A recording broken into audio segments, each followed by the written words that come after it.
مردم توضیح میدادن. و پرسش میخوایم اول از آقای دکتر اشرف غنی احمدزی شروع بکنم که در طول 8 سال گذشته مردم خواستار یک تغییری بودند.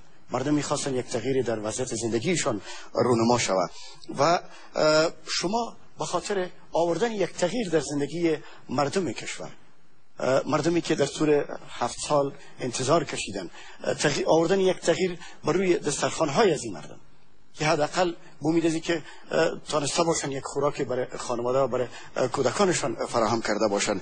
به صورت مشخص شما چه تغییر در وضعیت زندگی از این مردم آورده میتونین و چه راهکار مشخصی در این رابطه دارین؟ حکومت فعلی غیر متعهد بوده به زندگی مردم.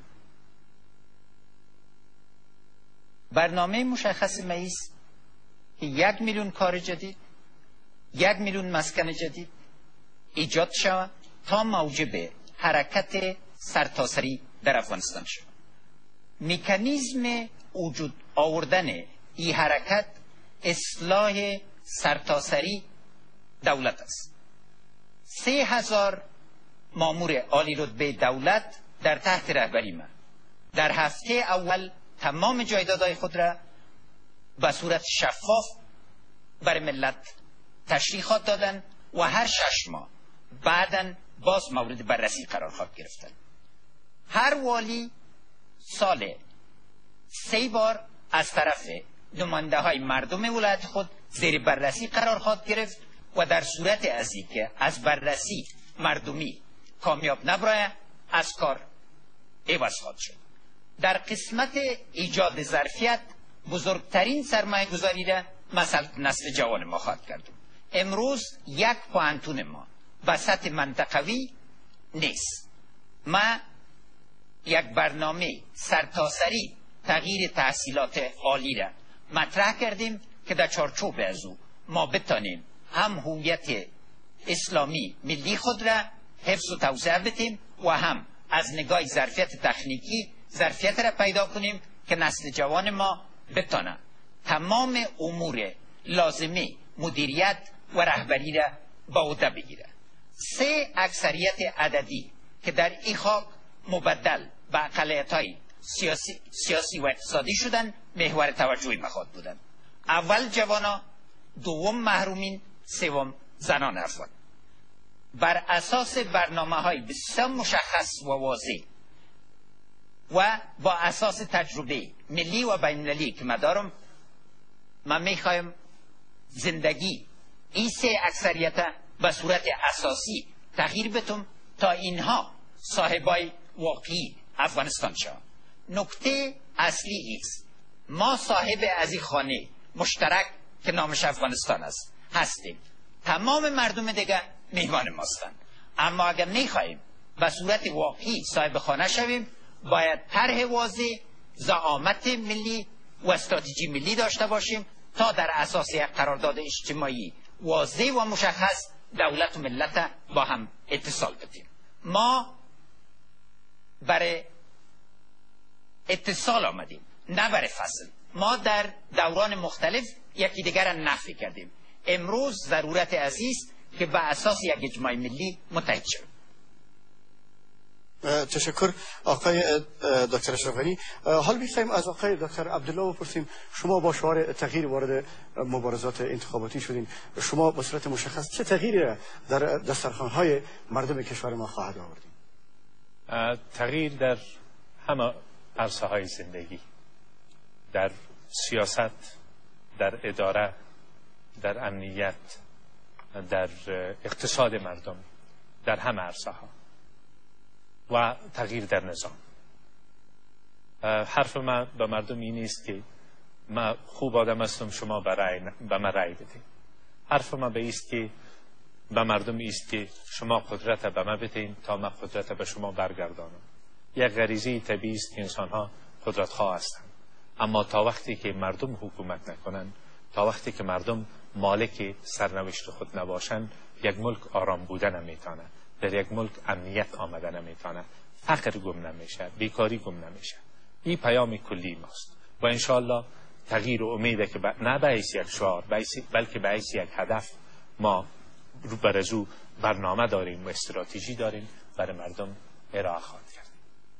در برنامه های اقتصادی شما می‌دانید که امروز عاید سرانه افغانستان حدود $400 در این حدود است و افغانستان برای که از یک طرف مردمش از خط فقر برآیند، اکثریت مردم، و از طرف دیگر برنامه های اقتصادی که فقر از بین ببره، بیکاری را از بین ببره و افغانستان به طرف یک افغانستان مرفه ببره، به حدود $45 میلیارد در 5 سال آینده ضرورت داره.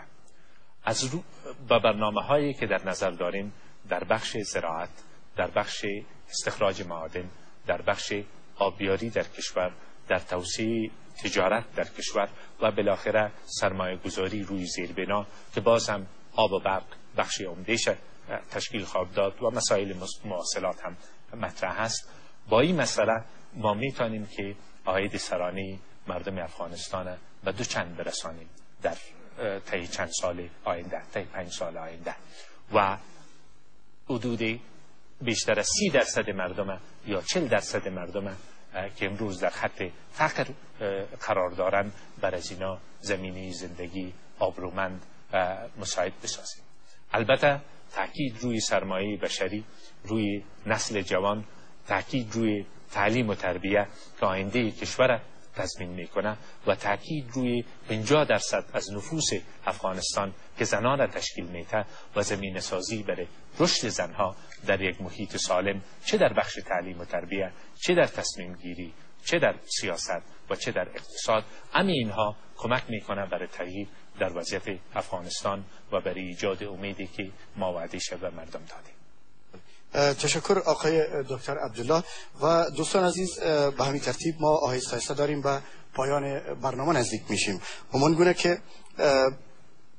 پیش از این اظهار داشتیم، آرزو داشتیم که آقای حامد کرزی نیز با خود می داشتیم تا اونا هم در این برنامه و برخی از پرسش ها پاسخ می گفتن و یا هم برنامه های خود را داشتن میخواستن به مردم توضیح میکردن که امیدوار هستیم در برنامه های بعدی اونا را با خود داشته باشیم.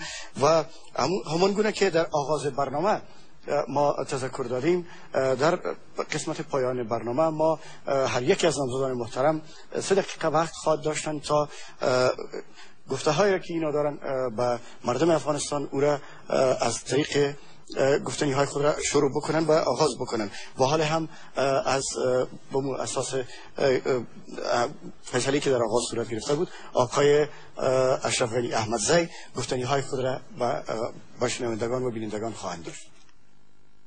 دلوی چکتن په نامه رای یو امانت ده او د اسلام په مبین دین په اساس باندې امانت ته باید زښته ډېره توجه وسي.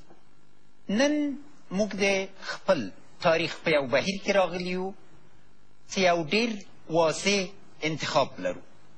یو خواته وعده کېږي چې یو ورځ به خلکو ته ډوډۍ ورکړل سي د دې دپاره چې خپل رایه خرڅه کړي. د دې نتیجه واضح ده، ځکه دوام د فعلي وضعیت به ډېرې کړکېچنې راوړي. ما پوښتنه ولس ته دا ده که فکر کوئ چې په تېرو 15 کالو کې تاسې ژوند بهتر سوی، تاسې امنیت بهتر سوی، تاسې ماشومان بهتر ژوند کوي، تاسې میرمنې په ازادي حرکت کوي او تاسې د دې امید لرئ چې وضع به ورځ په ورځ بهتره سي، اوسني ټیم ته رای ورکړئ. که تاسې په دې نتیجه یې چې ضرورت د دې ده چې یو عادل نظام د منځته راسي، هغه نظام چې هغې کې تاسې به بادار یئ او دولت به د تاسې نوکران یي، نو هلته زموږ پروګرام ته وګورئ. د دې پروګرام اصلي بنا څه ده؟ دا چې 100 کاله تاسې د ډوډۍ پیدا کولو زمینه برابره کوي. موږ سره